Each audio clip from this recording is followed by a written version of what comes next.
Baik, hari ini kita akan melanjutkan tema tentang 7 gereja di Asia Kecil atau 7 gereja di Kitab Wahyu. Kita telah masuk kepada gereja Philadelphia. Minggu lalu kita sudah belajar bersama-sama tentang gereja Philadelphia. Ada 3 poin mengenai gereja Philadelphia. Yang pertama mengenai rupa Yesus yang tampak sebagai yang kudus, yang benar, dan yang memegang kunci Daud. Betapa pentingnya Yesus Kristus ini bagi seluruh umat manusia untuk bisa masuk ke dalam kerajaan sorga. Kemudian kita juga telah membahas bersama-sama mengenai kita telah melihat tentang hal-hal yang Yesus ketahui, tentang segala yang sedang dihadapi oleh gereja Philadelphia, bahwa Yesus tahu bagaimana usaha mereka, bagaimana iman mereka, dan Yesus membukakan pintu bagi mereka. Dan yang ketiga, Yesus membicarakan tentang penderitaan yang gereja Philadelphia alami, semuanya akan diselesaikan. Secara khususnya penderitaan yang mereka alami lewat tekanan orang Yahudi, dikatakan bahwa Tuhan akan membuat mereka bertobat, Tuhan akan membuat mereka menghormati jemaat gereja Philadelphia, dan pada akhirnya mereka akan menyatakan Allah Bapa sangat mengasihi jemaat gereja Philadelphia. Hari ini kita akan sambung tentang poin yang keempat. Poin yang keempat, secara khususnya Tuhan Yesus berbicara tentang janji sehubungan ujian yang akan datang. Janji sehubungan dengan ujian yang akan datang. Mari kita lihat bersama-sama Wahyu 3 ayat yang ke-10. Wahyu 3 ayatnya yang ke-10. Saya baca. Karena engkau menuruti firman-Ku untuk tekun menantikan Aku, maka Aku pun akan melindungi engkau dari hari pencobaan yang akan datang atas seluruh dunia untuk mencobai mereka yang diam di bumi. Jadi Tuhan janjikan apa tentang ujian yang akan datang ini? Yang pertama, Tuhan janjikan perlindungan. Perlindungan akan diberikan. Kalau kita lihat di 1 Yohanes 5 ayat yang ke-18, di situ dikatakan, kita tahu bahwa setiap orang yang lahir dari Allah tidak berbuat dosa. Tetapi dia yang lahir dari Allah melindunginya. Dia di sini menunjuk kepada Yesus. Yesus yang datang dari Allah melindungi setiap orang yang lahir dari Allah, katanya. Si jahat tidak dapat menjamahnya. Maka kegelapan apapun tidak bisa menjangkau jemaat gereja Philadelphia, meskipun kegelapan itu sangat gencar mengincar mereka. Itu sebabnya kalau kita lihat sampai hari ini pun Tuhan tidak berdiam diri, melainkan dia menjadi pengantara antara Bapa dan kita, supaya perlindungan senantiasa ada beserta dengan kita. Itu sebabnya bagi jemaat gereja Philadelphia yang menerima janji ini, jemaat gereja Philadelphia berkata, aku akan melindungi kamu, katanya, gitu ya. Aku akan melindungi kamu. Maka ini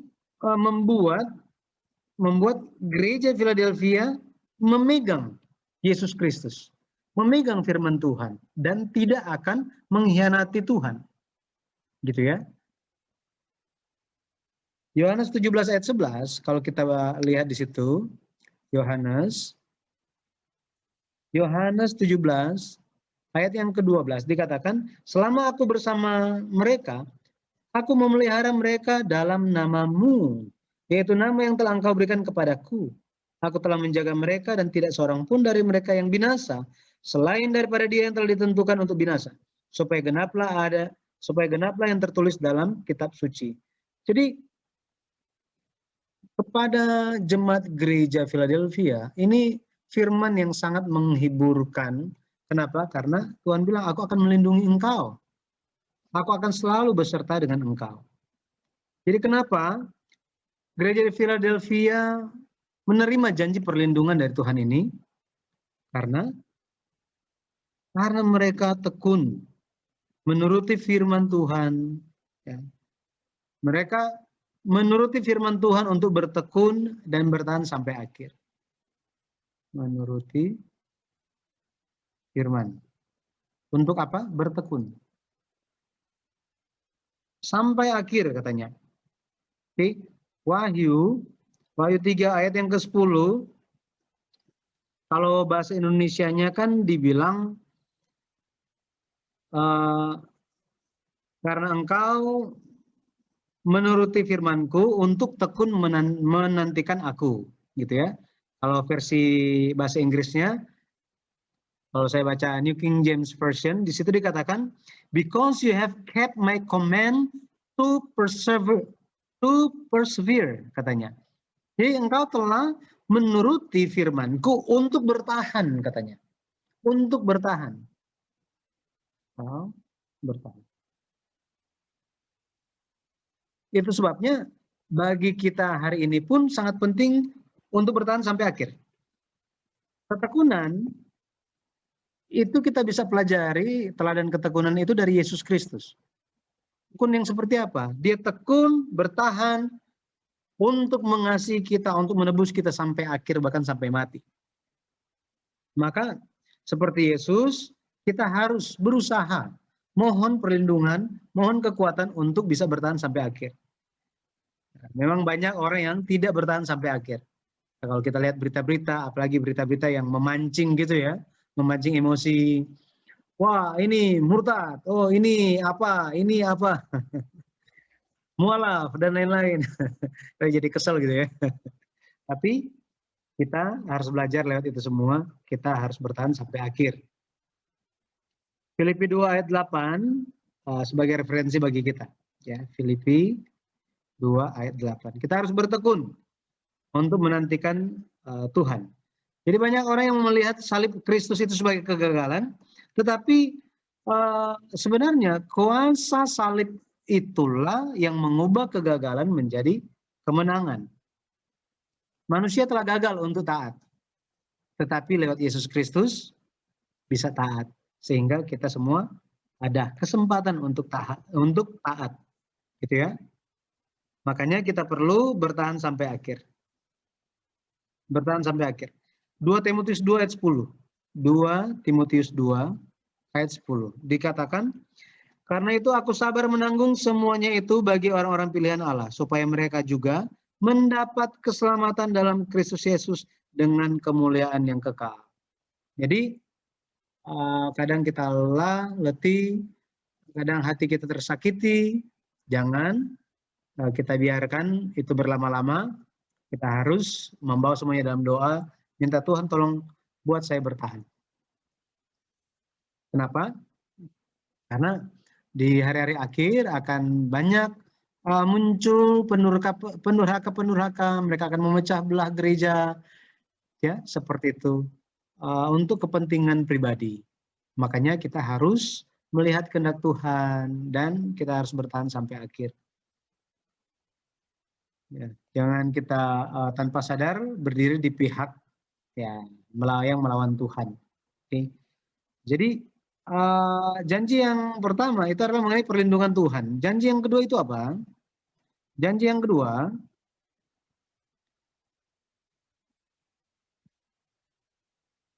dikatakan bahwa Tuhan akan mencobai mereka yang diam di bumi. Nah ini. Yang diam di bumi akan dicobai. Akan dicobai. Wahyu 3 ayat 10, di situ dikatakan, karena engkau menuruti firmanku untuk tekun menantikan aku, maka aku pun akan melindungi engkau dari hari pencobaan yang akan datang atas seluruh dunia untuk mencobai mereka yang diam di bumi. Nah ini cobaan apa ini? Oke.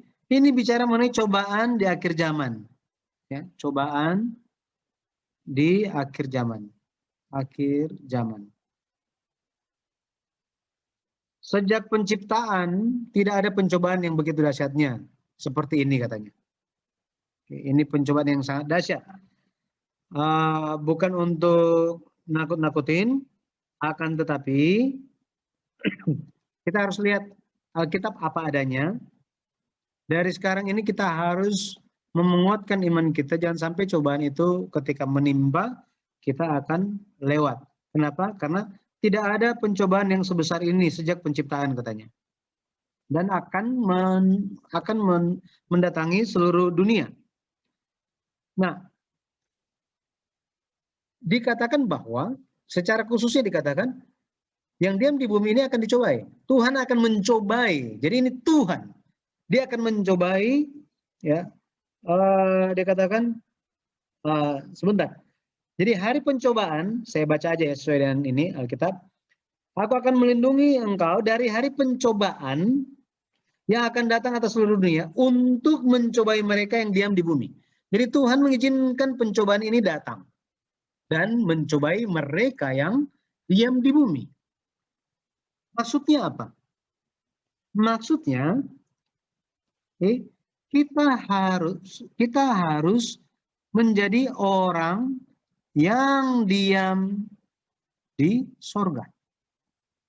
Bukan orang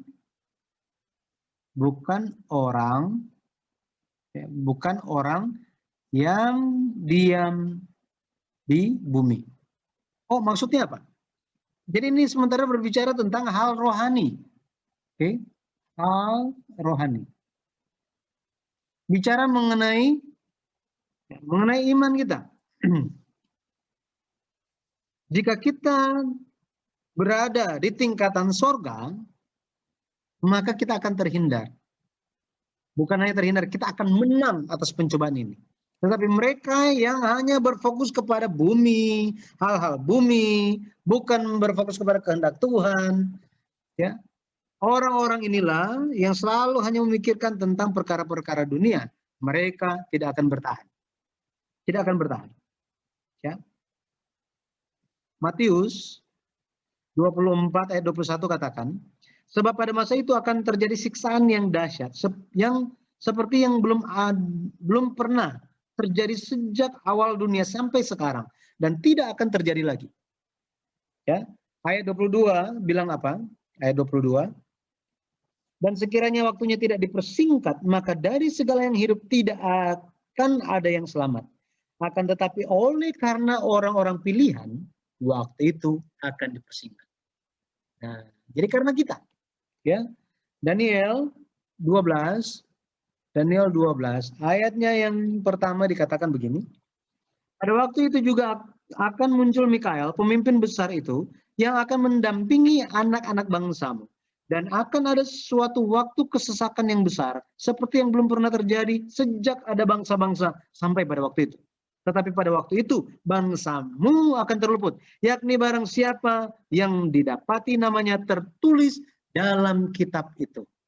Kita lihat gitu ya, Daniel sama kitab Wahyu, ini berpasangan. Nanti kalau kita bicara tentang buku yang ke-11, tentang kitab Yehezkiel, oh ternyata di perjanjian lama bukan cuma Daniel dan kitab Wahyu yang begini. Tetapi Yehezkiel, kitab Yehezkiel dan kitab Wahyu pun apa? Berpasangan. Ya, saling menjelaskan. Jadi tidak pernah terjadi sebelumnya. Dunia akan menjadi gelap katanya. Wahyu 13 ayatnya yang kelima dikatakan, dan kepada binatang itu diberikan mulut yang penuh kesombongan dan hujat. Kepadanya diberikan juga kuasa untuk melakukannya 42 bulan lamanya. Ya. Nah, akan ada pencobaan untuk sekian waktu. Tetapi di masa pencobaan besar ini, apa yang Allah lakukan? Allah akan melindungi mereka yang diam di bumi. Allah akan melindungi mereka, orang yang diam di sorga. Maaf ya. Yang diam di sorga. Oke. Dia akan menjaga kita dari cobaan ini. Nah, di dalam bahasa Yunani digunakan kata ek, yang artinya di luar, ya, di luar atau di tengah-tengah. Sehingga artinya Tuhan ada di tengah-tengah kita untuk menjaga kita. Dan kita mengingat sebagai gambaran kita ingat Goshen di tanah Mesir. 10 tulah terjadi di seluruh tanah Mesir. Goshen pun di tanah Mesir. Tetapi umat Tuhan tidak mengalami tulah itu. Ya, itu perlindungan yang luar biasa. Yohanes 17 ayat 15. Yohanes 17 ayat yang ke-15 dikatakan apa? Aku tidak meminta supaya engkau mengambil mereka dari dunia, tetapi supaya engkau melindungi mereka daripada yang jahat. Ini doa Yesus. Ya. Supaya Tuhan, jadi Yesus berdoa supaya Allah Bapa melindungi semua umat yang percaya. Ya. Secara konteks ini murid-murid Yesus. Tapi untuk sekarang ini, untuk kita semua.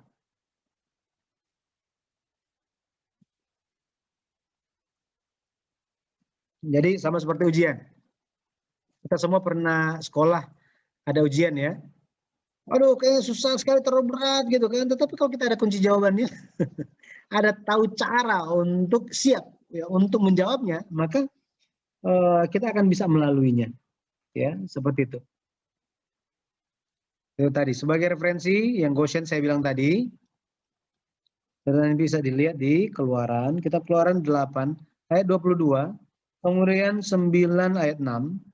Setelah itu ayat 26, nanti bisa baca. Karena Goshen dikuduskan, dikecualikan, dikeluarkan, gitu ya, dikesampingkan, dipisahkan, supaya nggak kena pencobaan itu, apa tulah itu. Ini juga mengingatkan kita, jadi yang pertama ini ingat tentang Goshen kan, Goshen. Ini juga teringat kepada 3 teman Daniel.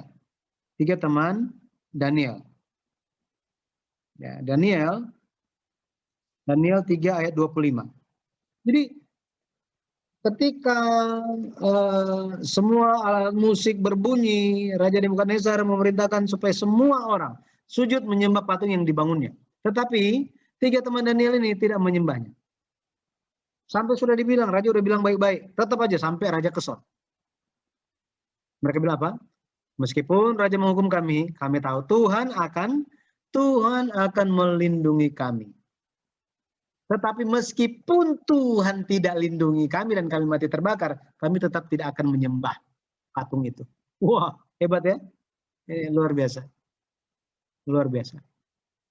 Kita, anak-anak kita, keluarga kita harus memiliki iman yang seperti ini. Ya. Haleluya. Daniel 3 ayat 25. Apian yang menyala-nyala, orang yang melempar aja hangus terbakar. Jadi ada tiga teman kan, tiga orang yang dilempar. Tetapi ketika mereka lihat, loh ada 4. Yang satu katanya seperti anak dewa. Bahasa terjemahan bahasa Inggrisnya the son of God, like the son of God, seperti anak Allah.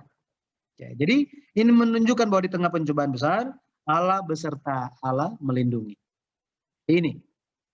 Ini janji, 2 janji. Allah akan melindungi dan mereka yang diam di bumi akan dicobai. Itu sebabnya kita harus menjadi orang-orang yang berdiam di sorga. Yang berdiam di sorga. Kenapa demikian? Kenapa demikian? Karena kitab Wahyu berbicara mengenai hal ini bahwa orang-orang yang berdiam di bumi itu akan celaka. Orang-orang yang berdiam di laut itu akan celaka. Tetapi mereka yang diam di sorga, mereka akan bersukacita dan bersorak-sorai. Akan bersorak-sorai katanya. Ya. Nah, saya ingat satu ayat, ya, coba kita lihat ya. Oke. Wahyu 12 ayat 12. Di situ bilang apa? Wahyu, ini supaya kita bisa lihat. Wahyu 12 ayat 12. Wahyu 12 ayat 12 saya baca. Karena itu bersukacitalah, hai sorga dan hai kamu sekalian yang diam di dalamnya. Celakalah hai kamu, hai bumi dan laut. Karena iblis telah turun kepadamu dengan dalam geramnya yang dahsyat. Karena ia tahu bahwa waktunya sudah singkat. Makanya kita perlu memiliki iman yang seperti tingkatan sorga. Gitu ya. Iman yang seperti apa itu? Ya. Iman yang terarah kepada Tuhan saja. Iman yang mengenal kehendak Tuhan, yang senantiasa tersambung dengan Tuhan. Kalau iman di laut, kalau kita lihat perumpamaan, kalau kita lihat penciptaan di Kejadian pasal 1, di hari yang Hari yang ketiga. Hari yang ketiga mulai muncul tumbuh-tumbuhan kan? Tumbuh-tumbuhan. Tetapi benih, mulai ada benih katanya. Tumbuhan berbenih juga. Benih tidak bisa ditanam di laut. Betul ya? Benih hanya bisa ditanam di mana? Di darat saja. Akan tetapi hal ini pun kalau kita lihat, jika itu hanya benih saja, jadi laut kita nggak usah ngomong, hanya benih saja, maka benih itu ada di tanah, ya, ada di tanah, bisa rusak dan lain-lain, ya kan, bisa membusuk, tidak ada buah, hanya benih saja. Perumpamaan banyak muncul dalam Alkitab ketika Tuhan menginginkan kita untuk apa? Berbuah. Berbuah itu apakah ada di tanah atau ada di mana? Gelantungan di udara kan? Jadi kita bisa membayangkannya seperti itu. Harus apa? Harus ada buahnya. Jangan, ya, Yesus pun bilang kan, bicara mengenai perumpamaan penabur. Ada 4 macam benih kan? Nah, kita harus jadi yang mana? Apakah ada tempat yang langsung menolak secara otomatis firman Tuhan? Ada. Enggak, pokoknya langsung dimakan. Langsung dimakan. Terus apa? Ini, wah terhimpit katanya. Terus ini nggak bisa bertumbuh juga. Nah, kita harus memiliki tanah yang keempat. Tanah yang subur. Seperti, yaitu. Tanah yang subur seperti tanah yang subur. Yang bisa ditanam dan bertumbuh pada akhirnya bisa berbuah. Kita banyak berbicara mengenai hal berbuah. Sangat penting untuk berbuah. Ya. Nah, jadi ini. Mari kita lihat. Ini janji Tuhan ya. Janji Tuhan. Yang kelima kita akan lihat mengenai perintah Tuhan apa. Ada yang Tuhan perintahkan bagi jemaat Philadelphia. Wahyu 3 ayat yang ke-11. Dikatakan begini. Aku datang segera, peganglah apa yang ada padamu, supaya tidak seorang pun mengambil mahkotamu.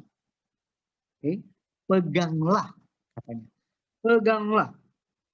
Pertanyaannya, apa yang harus mereka pegang? Mereka memiliki apa? Apa yang mereka miliki untuk mereka pegang sesuai dengan perintah Tuhan? Betul ya? Yang harus dipegang. Jadi sambil kita membahas tentang gereja Philadelphia, mari kita sambil menerimanya sebagai pesan untuk kita hari ini. Ya, dikatakan yang perlu kita pegang adalah firman Kristus. Jadi ini bicara mengenai firman Tuhan. Firman Tuhan harus kita pegang. Wahyu, kalau kita baca ayat sebelumnya, Wahyu 3 ayat yang ke-8 dikatakan begini. Aku tahu segala pekerjaanmu. Lihatlah, aku telah membuka bagimu, aku telah membuka pintu bagimu yang tidak dapat ditutup oleh siapapun, seorang pun. Aku tahu bahwa kekuatanmu tidak seberapa, namun engkau menuruti firmanku dan engkau tidak menyangkal namaku. Kalau kita lihat ini mirip dengan gereja Philadelphia. Ya. Gereja Philadelphia, gereja Tiatira. Gereja Tiatira menerima perintah yang sama juga. Wahyu, kalau kita lihat di Wahyu 2, ayat yang ke-25 dikatakan begini, tetapi apa yang ada padamu, peganglah itu sampai aku datang. Itu sebabnya bagi kita telah banyak mempelajari firman Tuhan sampai hari ini, mari kita memegang firman itu. Ya, memegang firman itu, ketika kita berpegang kepada firman, memegang firman itu, artinya apa? Biarlah ini menjadi milik kita. Jangan sampai diambil. Gitu ya. Kita harus jadikan firman sebagai milik kita. Jadikan firman milik kita. Makanya Rasul Paulus itu berbicara mengenai Injil. Injilku katanya. Injilku, kok Injilmu? Gitu ya. Kok Injil Rasul Paulus? Kan yang ada Injil Yesus Kristus. Gitu ya. Artinya apa? Artinya kabar baik Yesus Kristus itu firman Yesus Kristus itu sudah menjadi satu dengan diri dia. Betul ya? Sudah menjadi satu. Sama seperti, makanya Yesus bilang, sama seperti Bapa, aku dan Bapa adalah satu, demikian pun kamu harus ada di dalamku. Kita harus jadi satu. Pada akhirnya kita apa? Menjadi satu. Seperti itu. Oke?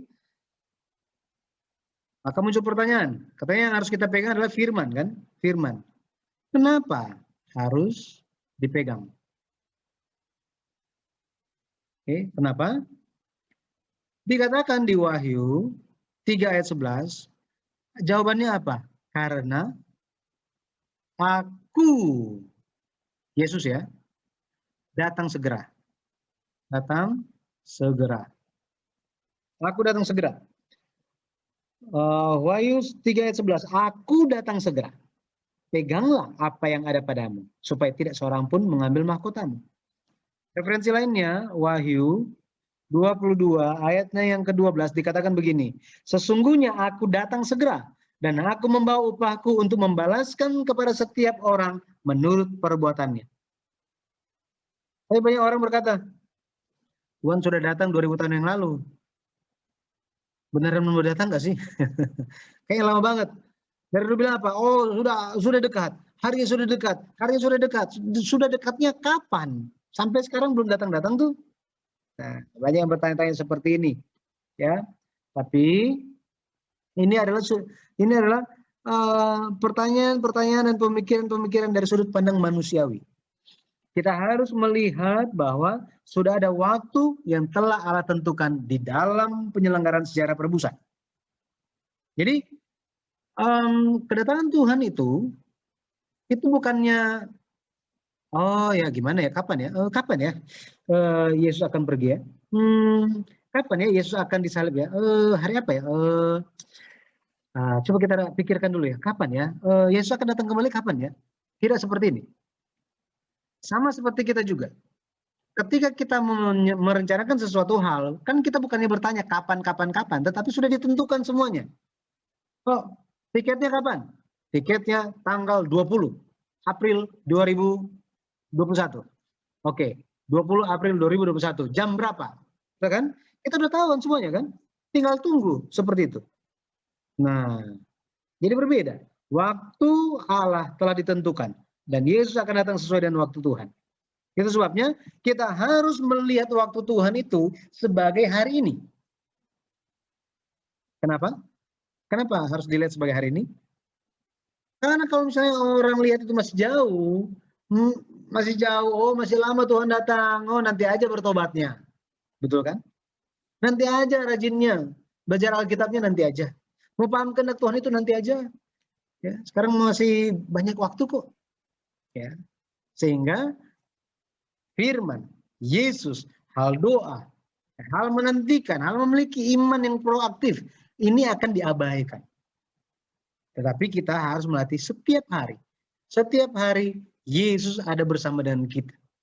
Ya, harus seperti itu. Inilah iman yang dimiliki oleh Henokh. Makanya dia terangkat ke surga. Ya, Henokh terangkat ke surga. Memiliki iman. Iman yang dikenal sebagai apa? Iman hari ini. Kalau kita baca kitab Ibrani 3, 4, ya, dan beberapa hal yang lain lagi, beberapa bagian dari kitab Ibrani, selalu bicara mengenai hari ini. Hari ini. Apa yang dimaksud dengan hari ini? Ya, ada hari ini secara rohani. Hari ini secara rohani. Ini perlu kita pahami. Jadi Wahyu 22 ayat yang ke-20, di situ dikatakan, Ia yang memberi kesaksian tentang semuanya ini berfirman, ya, aku datang segera. Amin. Datanglah Tuhan Yesus. Makanya saya berdoa di dalam nama Tuhan Yesus Kristus, kita semua dengan iman bisa apa? Bisa berkata, amin, datanglah Tuhan Yesus. Karena banyak orang Kristen juga, ketika Tuhan bilang apa? Aku datang segera. Tuhan, tolong jangan dulu sekarang, Tuhan. Saya belum sukses pekerjaan saya, terus orang tua saya, keluarga saya, masih ada yang belum saya injili Tuhan. Jangan dulu Tuhan, ya tunggu dulu. Terus anak saya belum married, Tuhan tolong tunggulah ya 10 tahun lah setidaknya. Ada yang banyak yang belum siap. Banyak yang tidak siap. Makanya Yesus menyatakan bahwa apa? Ketika Yesus datang, undangan itu jelas-jelas sudah ada di depan mata. Tetapi setiap orang yang menerima undangan, mereka bilang apa? Oh, aku sibuk baru beli ladang baru, baru ada bisnis baru, oh baru beli mobil baru, ternak baru. Oh, anak saya lagi rencana merit. Aduh, maaf lagi sibuk nggak bisa datang ke pesta. Tuhan Yesus dalam permohonan bilang apa? Nggak usah undang mereka. Cari aja yang di pinggir jalan. Pokoknya sebarkan. Siapa yang mau datang, datang. Betul kan? Akhirnya umat Tuhan tidak masuk kerajaan sorga. Yang bukan umat Tuhan masuk kerajaan sorga. Wah, sangat ironis. Betul ya? Sangat-sangat ironis. Kita hari ini pun perlu untuk apa? Untuk siap sedia. Aku datang segera. Kita bilang apa? Amin, datanglah Tuhan Yesus. Harus seperti itu. Baik, kita harus banyak berjaga-jaga dalam doa, kita juga harus mendoakan keluarga, mendoakan segala hal dalam kehidupan kita. Ya. Kita tidak tahu kapan kita akan pergi. Apalagi zaman pandemik sekarang ini, banyak orang terkaget-kaget. Oh, dia kan orangnya sehat-sehat, olahraga terus, makanan sehat terus. Waduh, tiba-tiba udah nggak ada ya. Aduh, kenapa ya? Tidak ada yang pasti di dunia ini. Tidak ada yang pasti. Jika ada yang pasti cuma satu, Yesus. Hanya Dia yang pasti. Ya, amin. Baik. Itu yang kedua. Jadi perintah Tuhan harus memegang, jemaat Philadelphia harus memegang firman Tuhan, firman Kristus. Kemudian mereka harus pegang itu supaya ketika Yesus datang, mereka pun didapati apa? Tetap menuruti dan tetap memegang firman Tuhan. Tetap bersandar kepada Tuhan. Ya. Pada akhirnya apa? Ada hasil. Ada hasil. Ada hasil dari memegang dengan erat. Ada hasil ketika kita memegang dengan erat. Ya, memegang apa nih? Memegang firman, gitu ya. Memegang janji Tuhan. Ya. Memegang janji Tuhan dengan erat. Wahyu 3 ayat 11 dikatakan, aku datang segera, peganglah apa yang ada padamu supaya tidak seorang pun mengambil mahkotamu. Ya, seperti itu. Jadi kalau kita lihat jika kita pegang katanya sampai akhir dikatakan ada mahkota, ada mahkota. Ada mahkota ya. Ada mahkota. Mahkota tidak akan diambil dari kita. Kalau kita lihat di Wahyu pasal 2 ada mahkota apa sih? Wahyu 2 ayat 10 dikatakan ada mahkota yang akan diberikan. Ya. Ada mahkota yang akan diberikan kepada kita. Dan itu disebut sebagai mahkota kehidupan. Mahkota kehidupan. Mahkota kehidupan. Maka kita perlu setia. Kita perlu setia. Setia. Tidak berubah. Sampai akhir. Bukannya tidak taat, oh sekarang ini saya tidak taat, ya udah jangan berubah sampai akhir. Bukan ini. Bukan ini, tapi apa? Setia kepada Tuhan, ikut jalan Tuhan sampai akhir.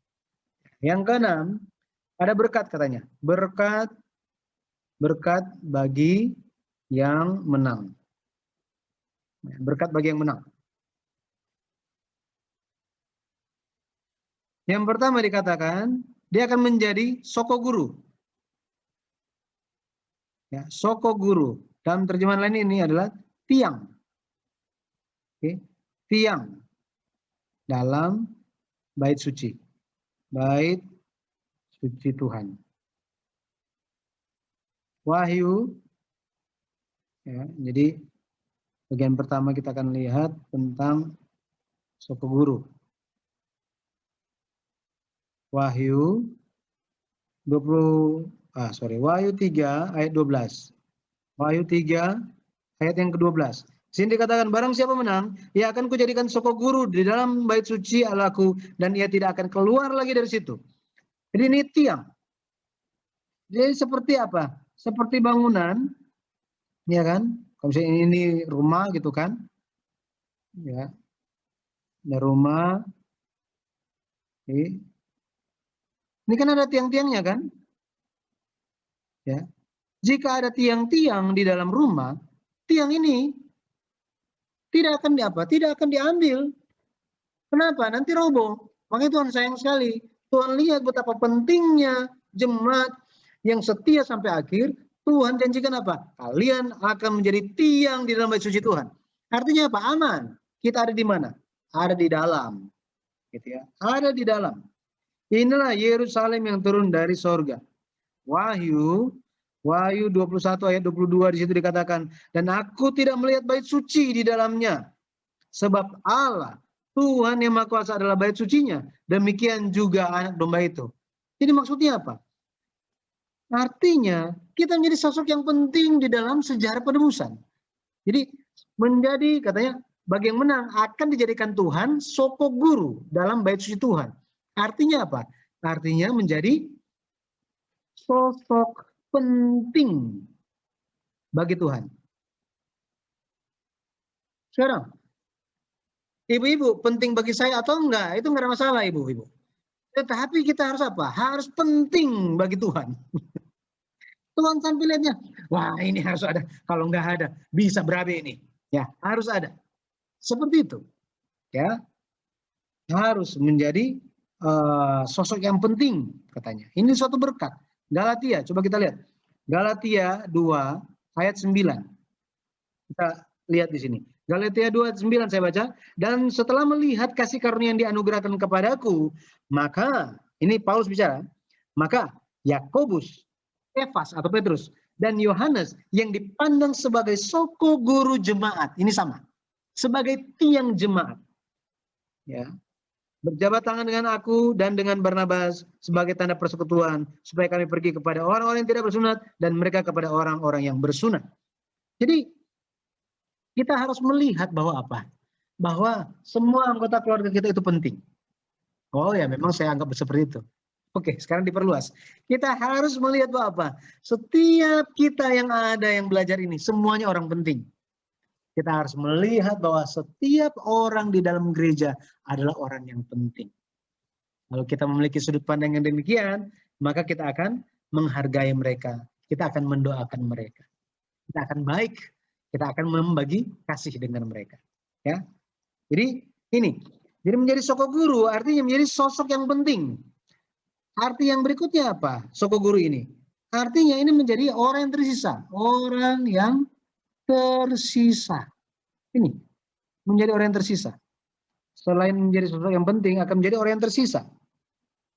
Di daerah Philadelphia di zaman itu sering terjadi gempa. Akhirnya rumah-rumah runtuh. Ya, di zaman itu. Kayak gempa. Tapi meskipun rumahnya runtuh, tiangnya itu tetap berdiri. Nah, kalau kita buka 7 gereja, ya 7 gereja di kitab Wahyu misalnya. 7 gereja di Asia kecil. Kita enter, yang muncul itu misalnya kita klik gambar gitu, yang muncul apa?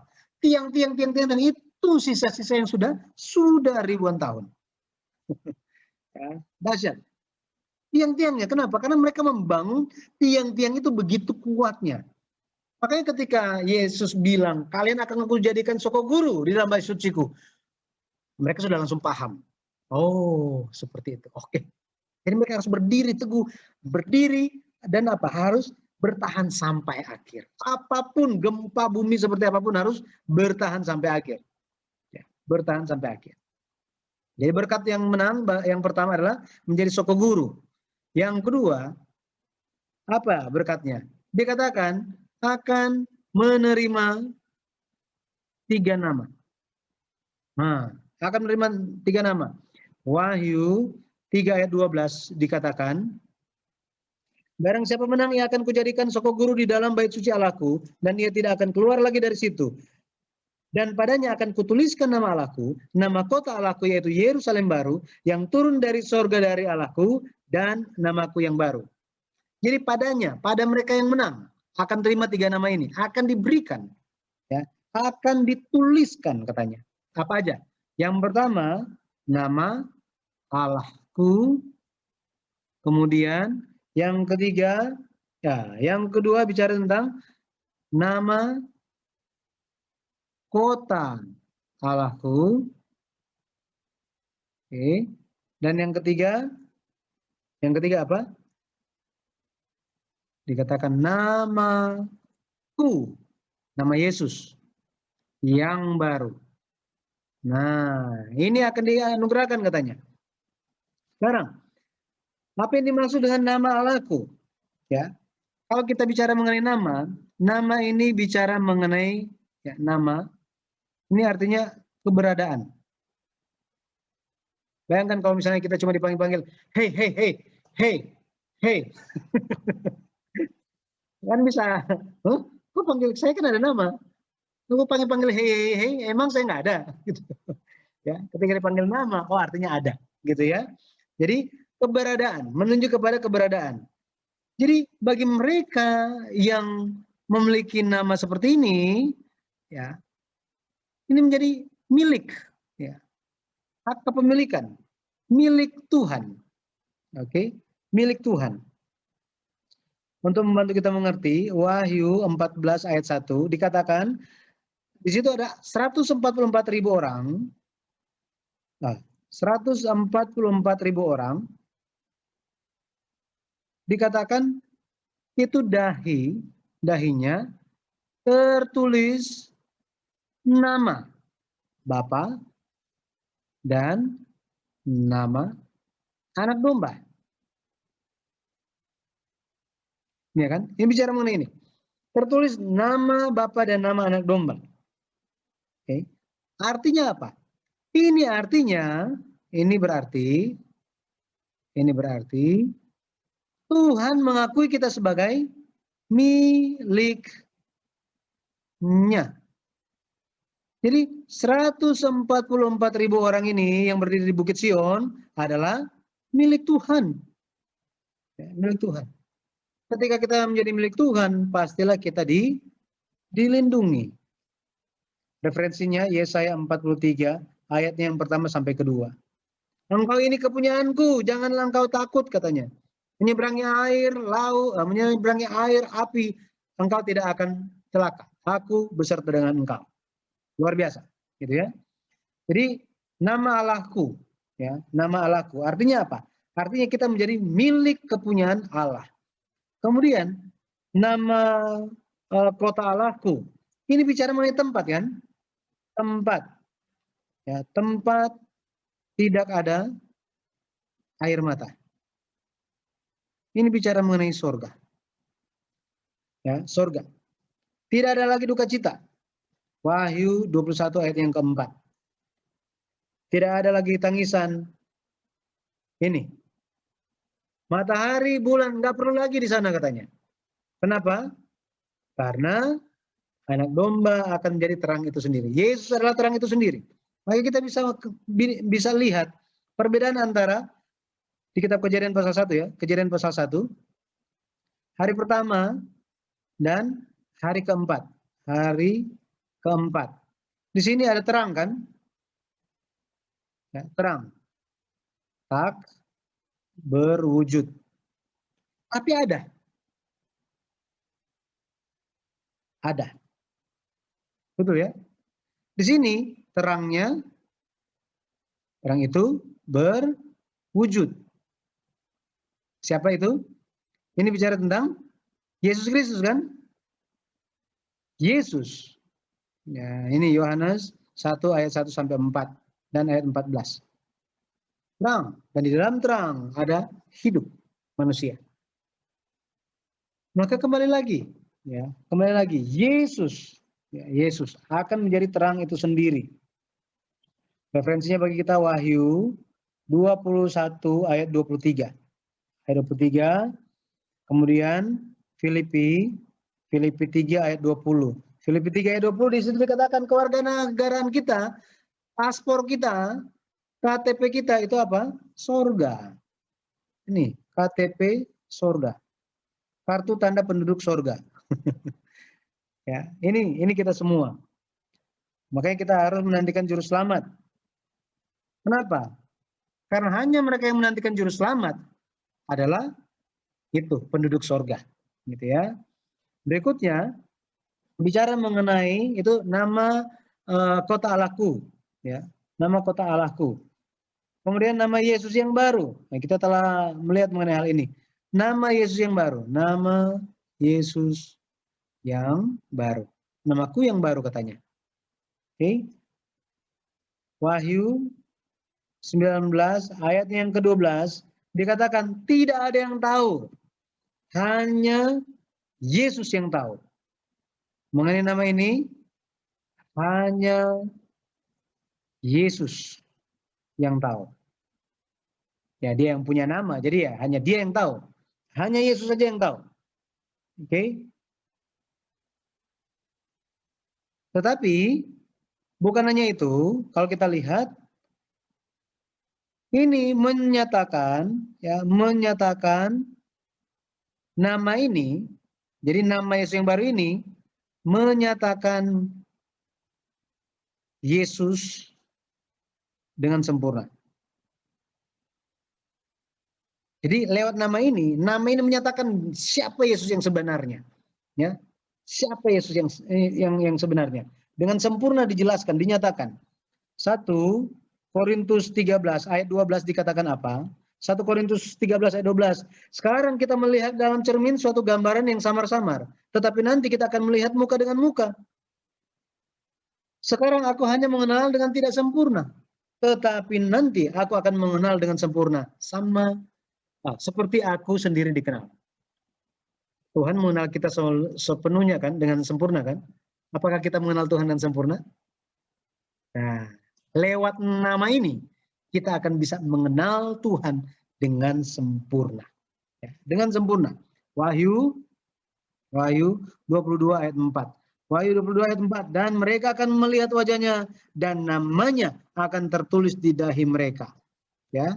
Jadi melihat wajah Yesus itu berhubungan dengan apa? Hal memiliki nama Yesus itu di dahi kita katanya.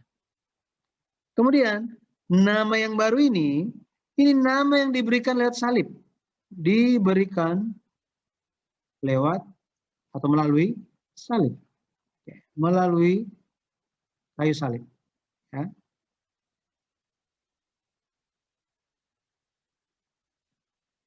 Artinya apa? Kita tidak bisa terpisah dengan Yesus.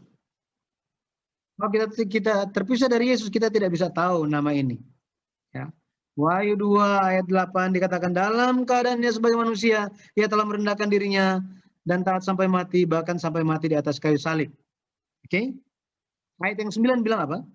Itulah sebabnya Allah sangat meninggikan dia dan mengaruniakan kepadanya nama di atas segala nama. Nama di atas segala nama. Dan inilah nama Yesus yang baru. Ya. Ini bukan Wahyu ya. Filipi 2 ayat 8 tadi, kemudian ayat 9 kita sudah baca. Nama di atas segala nama. Wahyu 19 ayat 12 katakan apa? Dan matanya bagaikan nyala api dan di atas kepalanya terdapat banyak mahkota. Dan padanya ada tertulis suatu nama yang tidak diketahui seorang pun kecuali ia sendiri. Ya. Ayat 13 bilang apa? Dan ia memakai jubah yang telah dicelup dalam darah dan namanya ialah Firman Allah. Firman Allah. Ya. Banyak orang yang tidak percaya Yesus disalibkan. Oh, itu orang yang lain katanya. Nah, orang-orang yang seperti ini tidak bisa menerima nama Yesus yang baru. Wahyu 19 ayat 14 katakan apa? Ayat yang ke-14, dan semua pasukan yang di sorga mengikuti dia, mereka menunggang kuda putih dan memakai lenan halus yang putih bersih. Ya, inilah kedatangan kedua. Hanya Tuhan yang tahu namanya. Dan hanya mereka yang dikaruniakan nama Tuhan yang baru yang bisa mengetahuinya. Dan kita hanya bisa mengetahuinya lewat firman Allah. Karena namanya adalah firman Allah. Kesimpulannya,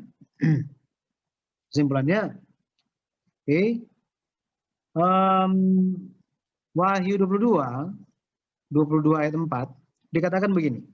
Dan mereka akan melihat wajahnya dan namanya akan tertulis di dahi mereka. Siapa yang bisa memiliki dahi?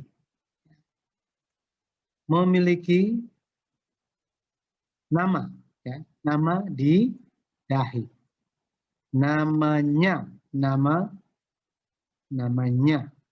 Siapa yang bisa memiliki namanya, nama Tuhan di dahi kita? Orang yang seperti apa? Wahyu 22 ayat 3 dikatakan. Maka tidak akan ada lagi laknat, tata Allah dan tata anak domba akan ada di dalamnya, dan hamba-hambanya akan beribadah kepadanya. Di sini dikatakan, itu adalah hamba. Ya, hambanya. Hamba-hamba Tuhan saja yang akan memiliki nama yang baru ini di dahi mereka. Oke. Kata hamba di sini dalam bahasa Yunani adalah doulos. Ya. Doulos ini, bicara mengenai orang yang terikat untuk melayani. Dalam hal ini melayani siapa? Melayani Tuhan. Melayani Tuhan. Makanya kita harus ikut kemanapun Yesus pergi. Wahyu 14 ayat 1 dikatakan 144.000 orang adalah mereka yang ikut anak domba itu kemana dia pergi. Jadi harus melayani. Yang mengikuti Tuhan. Yang beribadah kepadanya. Tapi apakah ini artinya kita beribadah nggak berhenti 24 jam? Nggak mungkin kan? Bukan mengenai hal ini. Wahyu 7 ayat 15 dikatakan apa? Karena itu mereka berdiri di hadapan tata Allah dan melayani dia siang malam di bait sucinya. Kata melayani di sini, melayani. Ya, ini adalah latruo. Latruo. Artinya apa? Ya, latruo. Ini adalah mereka yang hatinya itu, ya, mereka yang hatinya itu terarah kepada Tuhan, ya, beribadah kepada Tuhan, menyembah, memiliki hati yang menyembah. Makanya Yohanes pasal 4, Yesus bilang apa? Akan tiba waktunya orang-orang tidak akan menyembah di Yerusalem ataupun di gunung di Samaria ini. Tetapi setiap orang, penyembah-penyembah benar, akan menyembah di dalam roh dan kebenaran. Betul ya? Ketika kita sementara dalam menyetir, pergi kemana, hati kita beraktivitas sambil apa? Sambil percaya kepada Tuhan, sambil memuliakan nama Tuhan, sambil bersyukur, sambil menampakkan kasih Tuhan. Maka kita sedang menyembah, melayani Tuhan. Jangan terlepas.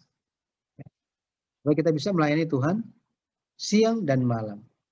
Lukas 1, ayat terakhir, Lukas 1, ayat 74 sampai 75.